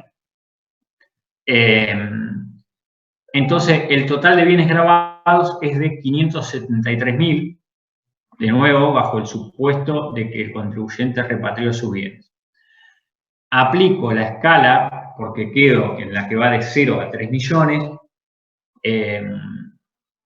y aplico el 0,50, la fórmula está bien arrastrada al final, y llevo un impuesto determinado de 2.865, discúlpenme por las dudas que, bien, 2.865, ¿bien? Como había ingresado anticipos, es este el momento en que los tengo que considerar y me queda un impuesto a ingresar, después de descontado los anticipos, de 865 pesos, que esto vence la declaración jurada del año 2019, ahora los primeros días, la primera quincena de junio, según la terminación del CUT del contribuyente, ¿bien? Esta liquidación, si se quiere, es la más sencilla porque hay repatriación de bienes. Y aplicaría también para todos los contribuyentes que no tengan bienes en el exterior. ¿Bien? Si no tengo bienes en el exterior, mucho menos voy a repatriar. O sea que este esquema de liquidación lo vamos a aplicar para todos los contribuyentes que no tengan bienes en el exterior o teniendo bienes en el exterior el 31/12 del 19, hayan repatriado el 5% de esos bienes antes del 30 de abril, o sea, antes del jueves que pasó. Primero era el 31 de marzo, después lo prorrogaron hasta el 30 de abril, y hasta donde sé creo que no hay ninguna prórroga más, o sea que si los bienes fueron repatriados, ese 5% de los bienes fueron repatriados antes del 30 de abril, aplicamos esta metodología de liquidación. Si no hubiera habido, si el contribuyente teniendo bienes en el exterior no hubiera repatriado, tenemos que ir al caso B y al que pasamos a analizar ahora. ¿Bien? En el caso B, el contribuyente... Disculpe, ¿no podría repetir lo del impuesto determinado, por favor? Sí, lo del impuesto determinado es... Gracias. ¿En qué parte? O sea, ¿en qué te quedaste? Esos 2.865. Los 2.865 es de la base imponible que me queda grabada, que es, luego de haber deducido el monto no imponible, el mínimo no imponible del artículo 24, me quedan 573.000. A eso le aplico, ¿por qué le aplico la alícuota del 0,5? Porque estoy en la primera escala, si se fija en la primera escala, tiene la separata a mano del artículo 25, va de 0 a 3 millones de bienes grabados. Ahí aplico 0 pesos a pagar más el 0,50 de los bienes grabados. En esta línea está el 0,50 de los bienes grabados, ¿bien? Ese es el impuesto que tengo que pagar al año. Como ya había ingresado anticipos, lo que me queda en el saldo de la declaración jurada es este valor a ingresar. No sé si es eso o era otra la duda. Perfecto, perfecto. Gracias. Ah, ok. Ahora bien, me voy al caso B, en el que el contribuyente no hace la repatriación de bienes y que, por lo tanto, la liquidación para él se pone, primero, por sentido común, el legislador quiso que se pusiera más gravosa la liquidación para aquellos sujetos que tengan bienes en el exterior y no hayan decidido repatriar parte de su patrimonio. me olvidé de algún punto. Para que la repatriación aplique, la liquidación que vimos en el caso A aplique, tienen que traerse los bienes antes del 30 de abril de este año y conservarse hasta el 31 de diciembre de 2020, el año que está en curso, ya sea en cuentas bancarias o en alguno de los destinos que autoriza la ley, que es suscribir algún que otro fondo común de inversión con destino productivo. Bien. O sea que los requisitos para que la repatriación aplique son esos, o sea, que traer el 5% de los bienes del exterior antes del 30 de abril y conservarlos en cuentas argentinas o suscribiendo a fondos comunes de inversión constituidos en Argentina con fines productivos hasta el 31 de diciembre del 20. Bien. Y esta mecánica de repatriación, el contribuyente la tiene que cumplir en la medida que quiera obtener el beneficio de aplicar esta escala del artículo 25 de la ley todos los años. El 31 de diciembre del año que viene se va a tener que parar y evaluar qué bienes tiene en el exterior y antes del 30 de abril o del 31 de marzo, veremos cómo queda la regulación, del 21 va a tener que traer el 5% de esos bienes, no es que por única vez, ¿bien? O sea que es algo que va trayendo el 5% de la foto que tiene al 31 de diciembre cada año. Bien. En el caso B, el contribuyente decide no repatriar bienes y vamos a ver cómo tenemos que resolverlo, que ahí es donde la situación se complejiza un poquito más. Yo acá tenía bienes situados en el país, quiero ver si esto está bien, porque como toqué las fórmulas, sí, está bien. Los bienes situados en el país son 1.592.500, que es la suma de la columna C, línea 53, más los bienes del hogar, ¿bien? Que los considero bienes situados en el país, más esto. Bien, los bienes situados en el exterior, estoy considerando los 980.500, que es esto, ¿bien? No repatrié. Y el total de bienes me da 2.573.000. ¿Por qué tengo que hacer este cálculo de sumar los bienes del país y de los bienes del exterior? Porque el artículo 9 del decreto 99 me manda a que primero haga ese cálculo, que sume todos los bienes, considerándolos del país incluso, para decidir en qué escala de tributación, si les corresponde, van a pagar los bienes del exterior. ¿Bien? Porque yo voy a pagar voy a usar la escala del artículo 25 para los bienes del país. ¿Bien? Y voy a usar la escala del artículo 9 del decreto 99 para los bienes del exterior. Ahora, no es tan simple que agarro los bienes del país y uso la escala del artículo 25 y agarro los bienes del exterior y uso la escala del decreto. Para usar para los bienes del exterior, el legislador me manda a sumar todos los bienes, el país y del exterior. Con estos 2.573.000, me voy a la escala del decreto, si lo tienen en la separata de repar, estoy en la página 335, y me fijo en qué escala me correspondería tributar por los bienes del exterior. Pero voy con la suma de todos los bienes primero. Y si se fijan, me correspondería en la escala que va de 0 a 3 millones, la alícuota del 0,70. ¿Por qué? Porque yo estoy considerando 2.573, esto que tengo acá, ¿bien? Esto que les estoy pintando como azul. Entonces, yo sé que a los bienes del exterior les voy a tener que aplicar la alícuota del 0,70, ¿bien? Ahora, en este esquema de repatriación, de no repatriación de bienes, la base para los bienes del país, ¿cuánto es? Es 0. ¿Por qué? Porque yo tengo bienes en el país 1.592.500. Le aplico el mínimo exento del artículo 24 de 2 millones y no me queda a pagar por los bienes del país. O sea que lo que debería aplicar por la escala del artículo 25 no tengo que pagar por los bienes del país. ¿Bien? Ahora, el impuesto por la base es 0 y el impuesto por los bienes del país es 0. Ahora, la base para los bienes del exterior la tengo que calcular acá. Y en definitiva, esto que quedó acá como leyenda está mal, porque esto me había quedado sin fórmula. Los bienes del país son 1.592.500.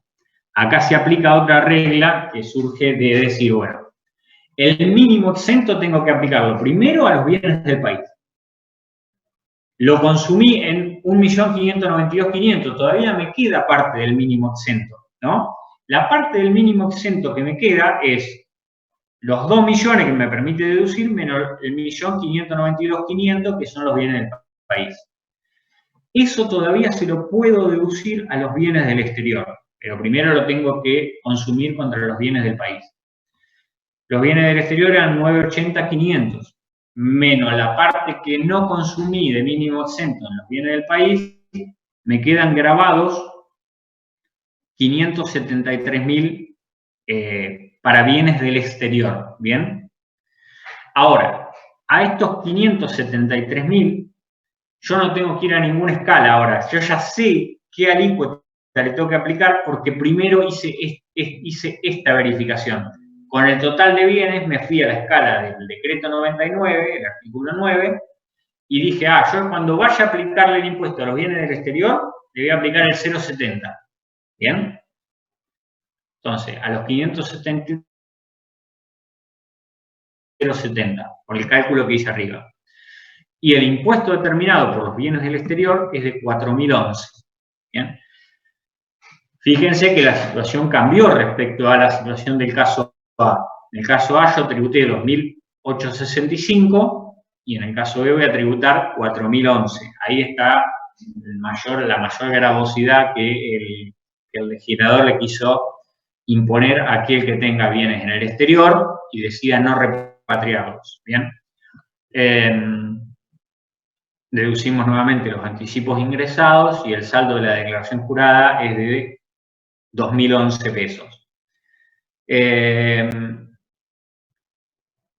Me gustaría compartirles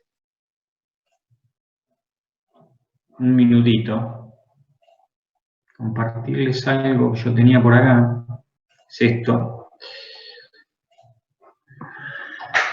Después de alguna manera se los voy a hacer llegar, le voy a decir a Virginia que lo comparta, que es un esquema en donde tienen más claro, porque yo supuse que no iba a ser del todo claro, porque a mí me costó entenderlo este tema y lleva su tiempo, de cómo tienen que hacer en las dos situaciones, cuando hay repatriación de fondos y cuando no hay repatriación de fondos, cómo tienen que manejarse con las escalas de tributación.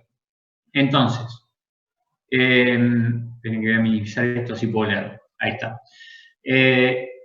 ¿Me escuchan y están viendo bien el documento, chicos? ¿Alguien me lo puede confirmar? Sí, se ve perfecto. Bueno, bárbaro, gracias. Acá lo que acabamos de ver en el práctico, para repasarlo, porque sé que es un tema bastante delicado. Determinación del impuesto para bienes en el país y en el exterior, sin la sobretasa para los bienes en el exterior por haberse realizado la repatriación de fondos. Lo que hicimos en el caso A, nosotros. Tomamos el total de bienes grabados en el país, le sumamos el total de bienes grabados en el exterior y le sumamos la presunción de bienes del hogar. ¿Bien? Tengan en cuenta que esta presunción de bienes del hogar se calcula sobre el total de bienes grabados en el país más los inmuebles en el exterior, nada más. ¿Bien? Y llegamos a un total de bienes grabados. Este total de bienes grabados le descontamos el mínimo no imponible del artículo 24, los 200.000 pesos. Y de esta forma llegamos al monto sujeto de impuesto por la alícuota que se detalla a continuación. ¿Cuál es? La del artículo 25 de la ley. ¿Bien? Le aplicamos a este monto sujeto de impuesto esta tabla. Vemos en qué rango caemos y vamos a ir pagando similar a como es ganancias, un monto fijo más un porcentaje de lo que excede el rango de la escala anterior. ¿Bien? Y llegamos al impuesto determinado. El caso simple con repatriación de bienes o sin bienes en el exterior directamente. El caso que se complica un poquito más es el caso 2, que es la determinación del impuesto para bienes en el país y en el exterior sin repatriación de bienes sujetos a sobretasa, o sea, con una tasa más gravosa. tengo que distinguir los bienes en el país y los bienes en el exterior. Los bienes en el país, considero el total de bienes grabados en el país más la presunción de bienes del hogar, que la calculo con los bienes grabados del país más los inmuebles en el exterior, ¿bien? El 5%. Ahí tengo el total de bienes grabados en el país, ¿bien? Deduzco el mínimo no imponible, deduzco los 200.000 pesos, y me queda el monto sujeto a impuesto por la alícuota que se detalla a continuación. ¿Qué alícuota? La de la tabla del artículo 25. Sigo ahí, ¿bien? Suponiendo, en el práctico a nosotros esto nos dio 0, porque los bienes del país no superaban 200.000. Si los bienes, yo lo hice a propósito para que vean cómo el mínimo imponible, no imponible se va consumiendo.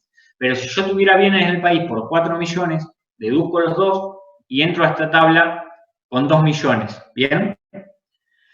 El valor total de bienes que exceda el mínimo no imponible. Entro con 2 millones y pago por acá. Pago en la primera escala, la que está acá. ¿Bien? Lo mismo que hicimos en el práctico, pero en este caso ya pagaríamos por los bienes del país. En el práctico no pagamos por los bienes del país porque el mínimo no imponible nos consumió todos los bienes grabados. Ahora continuamos, ¿no? Porque tenemos bienes en el exterior. Los bienes del país pagan con esta tabla. Y nos vamos de ahí. Ya tengo una parte del impuesto. El impuesto se va a conformar con el impuesto determinado por bienes en el país más el impuesto determinado por bienes en el exterior. Una vez que tengo el impuesto determinado por los bienes del país, lo único que tengo que conservar de este cálculo que hice acá en esta primera parte es, ¿me quedó mínimo no imponible o me lo consumí todo? Si me quedó mínimo no imponible, como es el caso del práctico, nos lo llevamos para el siguiente análisis. Si no me quedó, listo. Si no me quedó, no me lo llevo para el siguiente análisis. Los bienes del exterior. Metodología para la aplicación de la sobretasa aplicable a los bienes del exterior. Aquellos contribuyentes que no realicen la repatriación de activos financieros que representen al menos un 5% del total del valor de los bienes situados en el exterior, según prórroga, deberán aplicar la sobretasa. ¿Cuál es la determinación de la alícuota única para los bienes ubicados en el exterior sin repatriación? ¿Qué hacemos? El total de bienes grabados en el país, más el total de bienes grabados en el exterior, más la presunción de bienes del hogar, o sea, todo. Tengan en cuenta que el total de bienes grabados en el país es importante que sepan qué es lo que consideramos dentro de la declaración jurada. Por eso yo les insistí que los bienes exentos o los bienes no computables no van acá. La casa habitación no se considera acá, ¿bien? Las acciones en una sociedad no se consideran acá. Ok. Con esto llego al total de bienes. ¿Bien? Y con el total de bienes me tengo que fijar, antes de hacer cualquier cálculo, con ese total de bienes, en qué escala estoy acá. Si con ese total de bienes yo tuviera 5 millones, vamos a suponer, fíjense que acá no estoy descontando nada todavía, ¿eh? Total de bienes del país y del exterior. Yo ya sé que cuando vaya a hacer el cálculo del impuesto a los bienes sobre los bienes que tengo en el exterior, me voy a tener que ubicar en esta franja, la que va de 3 a 6,5 millones, y voy a tener que aplicar el 1,2, si el total de bienes míos fuera de 5 millones. En el práctico a nosotros nos dio 2 millones y pico, por lo que aplicamos la alícuota del 0,70, ¿bien? Ahora, ¿cómo lo calculo el impuesto? Yo ya sé que alícuota lo voy a tener que calcular, pero no cómo lo calculo. La determinación del impuesto para los bienes en el exterior sin repatriación es el total de bienes grabados en el exterior menos el remanente del mínimo no imponible si es que me quedó cuando hice la liquidación del impuesto por los bienes en el país. ¿Bien? En el práctico esta situación la ven clara. A nosotros nos sobró parte del mínimo no imponible cuando hicimos la liquidación de bienes en el país. Si nos sobra parte del mínimo no imponible, es porque no pagamos, o sea, no nos dio impuesto en el país. ¿Se dan cuenta? Porque el mínimo no imponible nos lo absorbió toda la base imponible. Si nos quedó remanente, lo descontamos acá. Y llegamos al monto sujeto a impuesto. ¿Qué impuesto? De los bienes que tengo en el exterior. ¿Y qué alícuota aplico? La que primero determiné acá arriba. En el práctico era el 0,70. ¿Bien? O sea que la alícuota está independizada de lo que nos da esta nueva base. La base que me calcula la alícuota es la que hice arriba considerando todos los bienes. El monto sujeto de impuesto y aplico la alícuota que había precalculado antes. Y eso me da el impuesto determinado por los bienes del exterior. ¿Cuál es mi impuesto total? El consolidado. El impuesto determinado por los bienes del país más el impuesto determinado por los bienes del exterior. Y esto me da el impuesto determinado total. Al que le aplicaré eventualmente los anticipos que haya ingresado o este régimen de no repatriación tiene un pago a cuenta exigible por parte de la AFIP, que lo habrán visto en la clase con el titular, que si lo ingresé lo podré aplicar acá al final. ¿Bien? Dejo de compartir un segundo y vuelvo a compartir el archivo de... Un segundo acá. ¿Volvieron a ver el Excel ahí?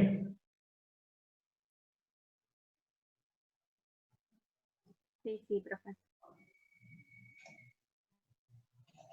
Sí, se ve. Perfecto. Bueno, ahí estaba viendo el chat recién. Bárbaro. Entonces, déjenme un minutito más.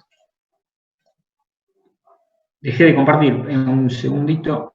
Como terminamos con el caso A y con el caso B, y como sé que esta última parte fue bastante cabrosa, vamos a abrir una ventana de 5 minutos para consulta en este momento y vamos a pasar a resolver el caso C, que es bastante sencillo, no nos va a llevar demasiado, pero quiero que me digan, que me den su impresión de lo que acabo de explicar y que me trasladen todas las dudas que tengan, por favor.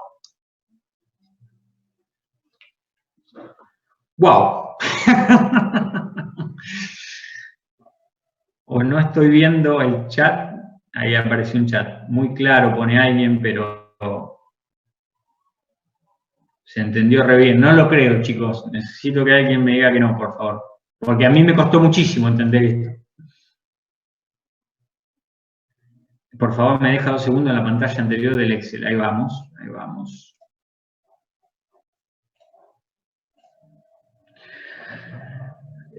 Acá ven, nosotros todo lo que acabo de explicar es el caso B, básicamente, porque el caso A es muy simple. El caso A aplico la escala del artículo 25 y punto. El caso B es el que se complejiza un poquito. Yo quise poner estos valores para que ustedes vean que el mínimo no imponible lo uso en los bienes del país y lo puedo usar en los bienes del exterior si no lo consumí completo, para que vean que la alícuota se calcula con el total de los bienes y después se aplica solo a los bienes del exterior.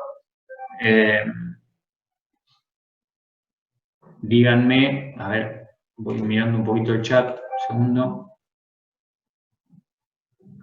No entendí por qué la base para bienes del país es 0. Bien, ahí vamos. En el caso B, yendo no al caso B, caso A, la base es única, es para los bienes del país y del exterior. En el caso B, la base es 0, un segundo, saco esto, porque yo tenía bienes del país 1.490.000 más 102.500, 1.592.500, que es lo que está acá. ¿Bien?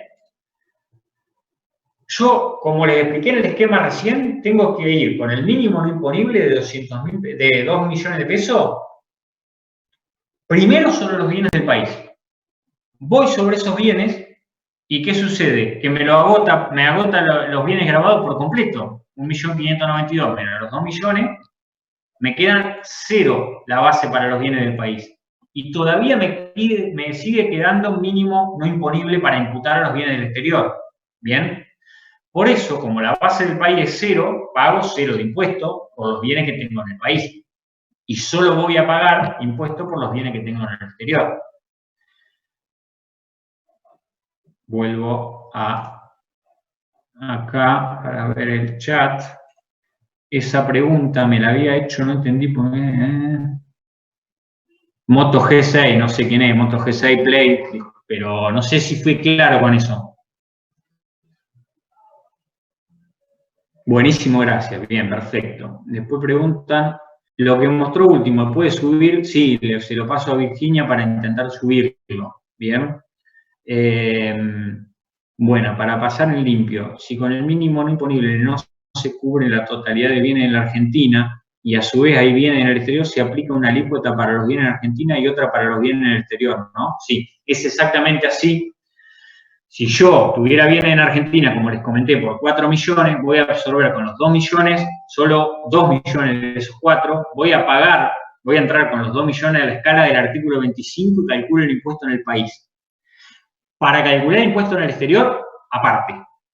Como ya me consumí todo el mínimo no imponible, sumo los bienes del país y del exterior. Primero, para ver qué alícuota le voy a aplicar a los bienes del exterior. ¿Tá? Porque si la suma de esos bienes me da que tengo que aplicar el 1,2, como les mencioné hoy, independientemente de qué valor tengan los bienes en el exterior, yo le voy a tener que aplicar esa alícuota. ¿Bien? Es como que el legislador me dice, ojo con la alícuota del exterior, tenés que considerar primero todos los bienes. Fíjate qué alícuota va a aplicar y que puedo aplicar esa alícuota solo a los bienes del exterior. ¿Bien? Federico me dice que le quedó claro y creo que...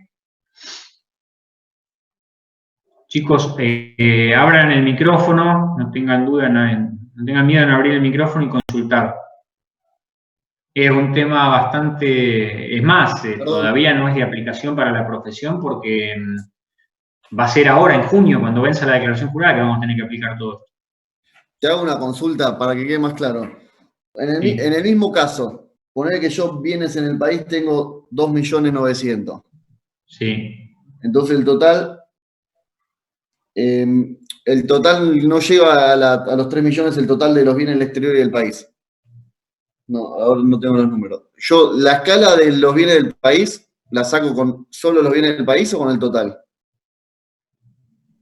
La escala de los bienes en el país, si yo tuviera bienes en el exterior y no repatrié fondos, para pagar sobre los bienes en el país, los saco solo con los bienes del país, para ir al artículo 25. Por ¿Bien? eso, el ejemplo, si yo tengo 2.900, tomo la primera escala y después para el total sí sumo, para los bienes del exterior sí sumo los dos.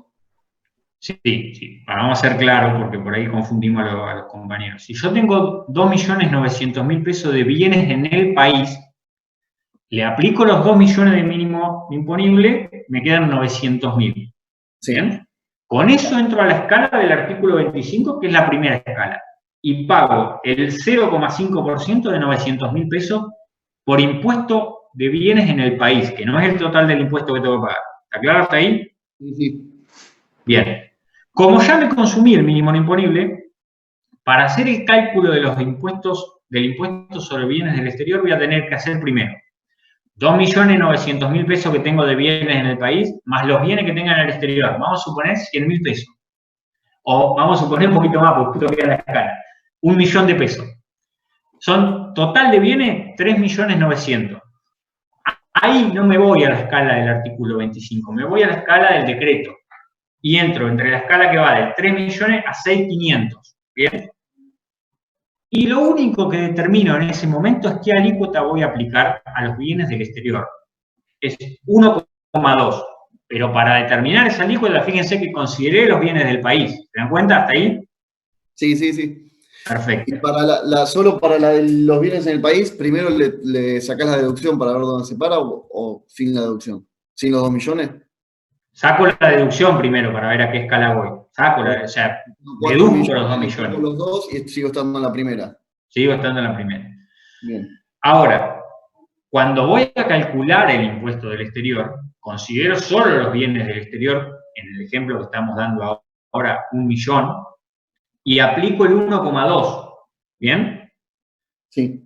Ahí se ve claro, yo con 1 millón de pesos de bienes en el exterior, debiera entrar en la primera escala, en la escala del artículo 9 del decreto 99, porque es de 0 a 3 millones, pero se dan cuenta que el legislador me dice, no, suma todos los bienes, te da 3.900.000, aplicar la alícuota del 1,2 y recién aplicarle la alícuota del 1,2 a los bienes del exterior, que es 1 millón nada más. ¿Se dan cuenta?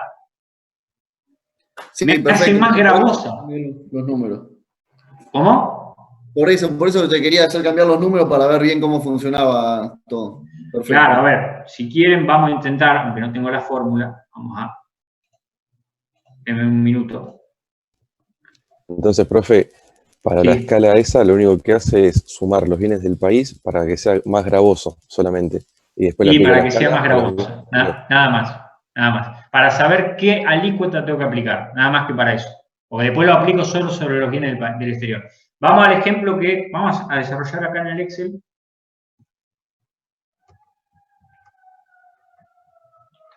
Bienes del país. Lo están viendo, ¿no? Sí, sí. Bien, ok. Vamos al ejemplo que acabo de desarrollar, que planteó Lucas. Bienes del país, 2.900. Bienes del exterior, 1.000.000. Total de bienes.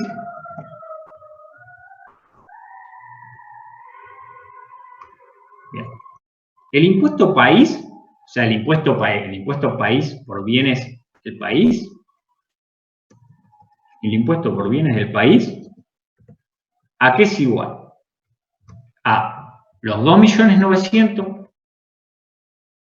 mínimo disponible. ¿Estoy bien? Ahí. Eso me da ¿cuánto? 900.000 pesos. En la escala del artículo 25 voy a la primera escala, 0,50. ¿Bien? ¿Hasta ahí me siguen? Hice alguna cuenta mal. Porque esto me da demasiado.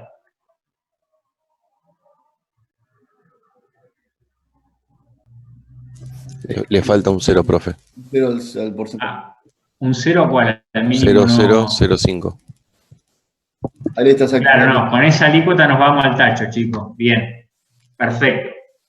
4.500, no podía pagar más impuestos que la escala siguiente, se dan cuenta, es un control básico. Es el impuesto país, ¿bien?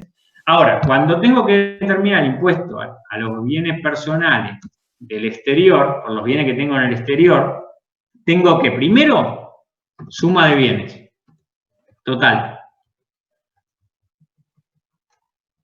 Primero que nada, la suma de bienes.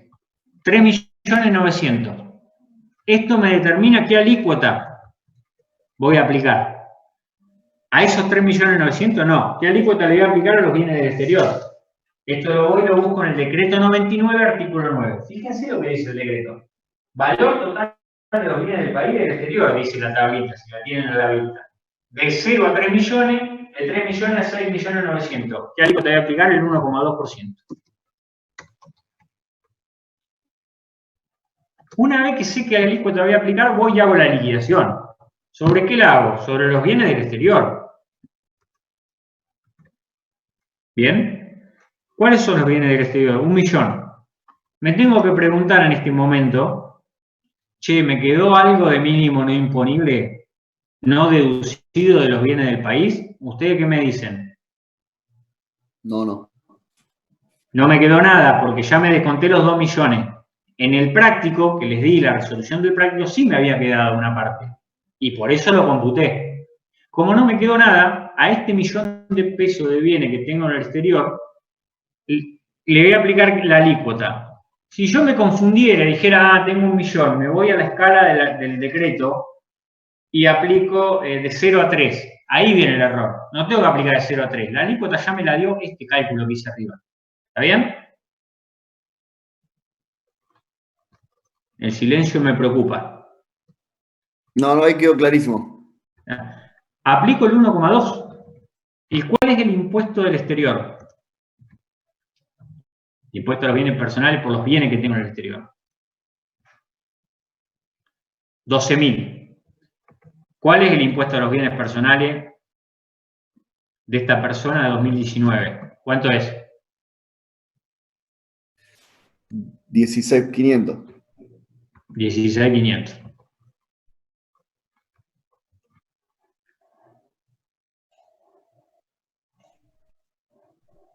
¿Está claro ahí? Perfecto, sí. Gracias. Clarísimo.